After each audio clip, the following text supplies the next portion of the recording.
우리들의 학교 100년을 돌아보다. 강산이 바뀌고 시대가 변해도 배움의 가치는 달라지지 않습니다. 학교 교육의 지향점은 언제나 바른 사람을 길러내는 것입니다. 가르침이, 배움의 시작이 그러했습니다. 휘몰아치는 암흑 속에서도 시대를 밝힌 아름다운 청춘들이 있었고, 역경을 딛고 일어선 배움터에는 참교육의 희망이 싹을 틔웠습니다. 교육의 힘으로 대한민국을 일으키고 세상을 변화시켜온 그 역사의 중심에 서울 사대문 안의 학교들이 있었습니다.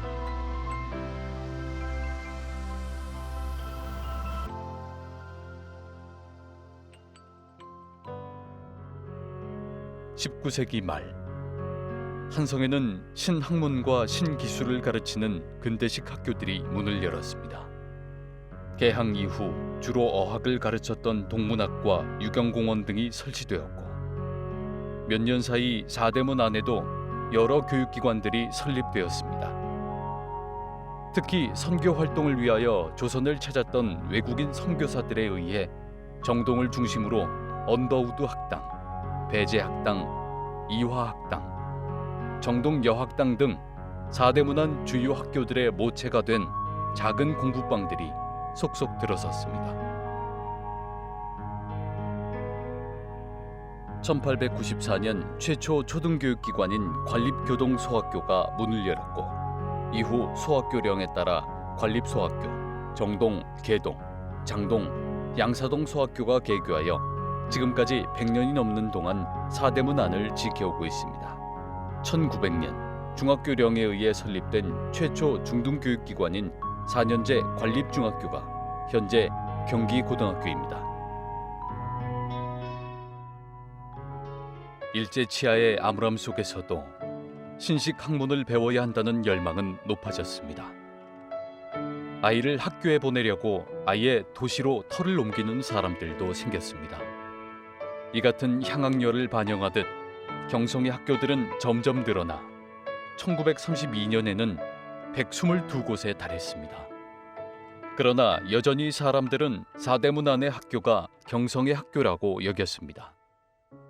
이는 1936년 경성의 행정구역이 기존의 4배 정도로 커진 상황 속에서도 마찬가지였습니다. 문 안이 진짜 경성이라고 생각했기 때문입니다. 사대문 안의 학교들로 들어가려는 시도는 치열했습니다. 배우고자 한다면 사대문 안 학교들로 라는 의미는 배우고자 한다면 경성으로 라는 말로 대신할 수 있는 것이었습니다. 한편 사대문 밖에도 학교들이 다수 세워져 경성 사람들의 교육을 함께 담당하였습니다. 일제는 민족 정신을 말살시키고자 창씨개명과 신사참배 등을 강요하고 조선어를 폐지하면서 황국신문 교육을 실시하였습니다.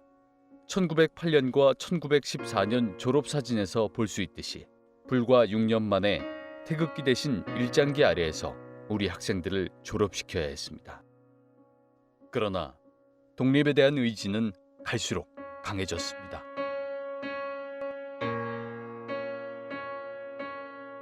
해방의 기쁨도 잠시, 몇 년이 채 지나지 않아 6.25 전쟁이 발발했습니다.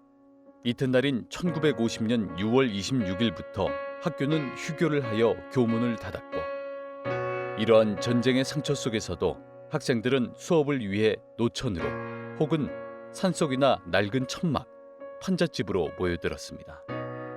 당시 교동국민학교는 종로 3가 명월관 자리에 천막 교실을 세웠고, 보성여학교는 영락교의 부속 건물을 임시교사로 개교하였으며, 상당수의 학교들이 부산과 대구 등으로 피난을 떠난 상황 속에서도 학생들을 모아 수업을 계속 이어나갔습니다.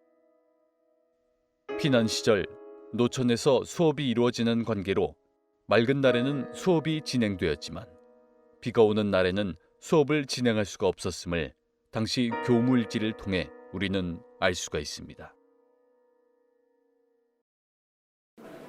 저희 제동초등학교는 왜 중요한 중고등학교가 거기 주변에 몰려 있으니까 6학년 되면 한 반이 90명이 넘어갔어요. 그래서 의자 없어, 책상 없어가지고 뒤에 서 있는 애, 바닥에 앉아 있는 애 그런 애들도 있었어. 어떻게 수업을 들어요? 아니 애들이 그걸로 다 전화가 오는 거야. 좋은 중학교 배정 받으려고. 그 미어 터지는 거죠. 남학생 여학생 다.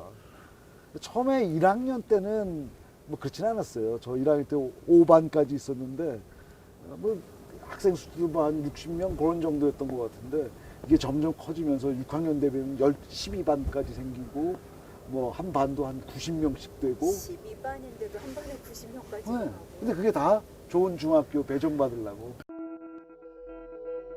과열된 중학교 입시 경쟁으로 과외 및 대도시 위장 전입학 등이 교육적, 사회적 문제로 등장하였고 결국 1964년 12월에 치러진 중학교 입학 시험에서 한 시험 문제가 큰 논란이 되면서 대한민국을 발칵 뒤집은 일명 무주파동 사건이 발생하게 되었습니다. 이를 계기로 1968년 문교부는 중학교 입시 시험을 폐지하는 입시개혁안을 발표하고 이듬해인 1969년 서울을 시범적으로 중학교 무시험 입학 제도를 시행하였습니다. 시험 대신 은행알을 넣은 수동식 추첨기를 돌려 학교를 배정받았기 때문에 이들을 뺑뺑이 세대라고 지칭했으며 공사립의 구분 없이 학군 내에서의 중학교 입학을 추첨으로 결정하고 배정한 획기적인 제도였습니다. 무시험 전형 이후 정부는 학교들의 서열화를 없애기 위해 소위 인류학교로 불리던 중학교를 폐쇄하기로 결정합니다. 이로 인해 1971년 2월 경기중학교를 비롯해 경기여자중학교, 경북중학교, 서울중학교, 이화여자중학교 등 4대문안 5개의 학교가 역사의 뒤안길로 사라졌습니다. 1974년 고등학교 평준화가 시행된 후에도 명문학교에 대한 관심은 그칠 줄을 몰랐습니다. 당시 명문으로 꼽힌 학교들은 모두 종로구와 중구 인근에 모여 있었습니다. 인류 학교들에 집중된 교육 투기 현상은 장거리 통학과 교통 혼잡 등의 문제를 유발하기도 했습니다. 당시 급격히 증가하는 인구와 난개발을 막기 위해 강남 개발을 추진하고 있던 서울시는 사대문 안에 모여있던 명문고를 강남으로 이전하기로 결정합니다. 학부모들의 교육열을 이용해 자발적 이주를 도모하기 위함이었습니다. 먼저 경기고와 서울고가 시범학교로 강제 지정되었고 부동산 투기 열풍으로 강남의 지가가 상승하게 되면서 남아있던 학교들도 앞을 다투어 강남을 시작으로 목동과 잠실행 열차에 올라탔습니다. 이렇게 이전한 학교 외에도 4대문 안에서 그 자취를 감춘 폐교가 있습니다. 덕혜옹주가 다녔던 일신국민학교, 현재 종로구청 자리에 있었던 수성국민학교, 방산종합시장 자리에 있었던 방산국민학교, 숙명여자대학교에 위치했던 효창국민학교, 창덕여자중학교에 있었던 서대문국민학교, 옛 삼행사 건물로 쓰였던 종로국민학교, 지금 덕수중학교 자리에 있었던 영희국민학교, 대한상공회의소 본관에 위치했던 남대문국민학교 등 여러 학교는 70년대 도심지가 개발되고 학생 인구 유입이 줄면서 자연스럽게 사라졌습니다. 이 중 일부 학교는 20여 년이 지난 후 4대문 밖에서 다시 같은 교명으로 개교하기도 하였습니다. 그러니까 제동초등학교 제가 출신인데 아마도 집을 그쪽에 저희가 다시 돌아가서 산다든가 저희 아이들이 그러면 거기서 또 자연스럽게 하다못해 제 손주라도 여기 제동초등학교를 다시 다니는 그런 기회가 생길지도 모르겠고 그래서 뭐 꼭 그게 뭐라고 해야 되나 이런 바람이 어쩌면 좀 허무한 걸 수도 있고 허황된 걸 수도 있는데 그래도 이왕이면 집안에 대를 이어서 좀 다녔던 학교들 후손들도 그런데 좀 다녀주면 뭐 이래저래 같이 왔다 갔다 하면서 동문이 되는 거니까요. 또 한편으로 이렇게 마음이 더 이어지는 그런 내력이 생기는 거니까 좋은 건데.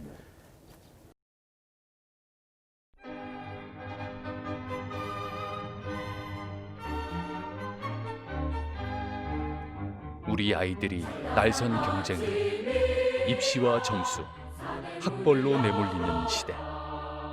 사대문안 학교들의 지난 100년의 역사를 돌아보며 우리들의 배움터, 그 잊혀져가는 역할과 가치를 재발견하고 나아가 사람과 사람을 잇고 더불어 사는 삶의 의미를 되새기는 새로운 공존의 시작, 아름다운 사색의 자리가 되길 희망합니다.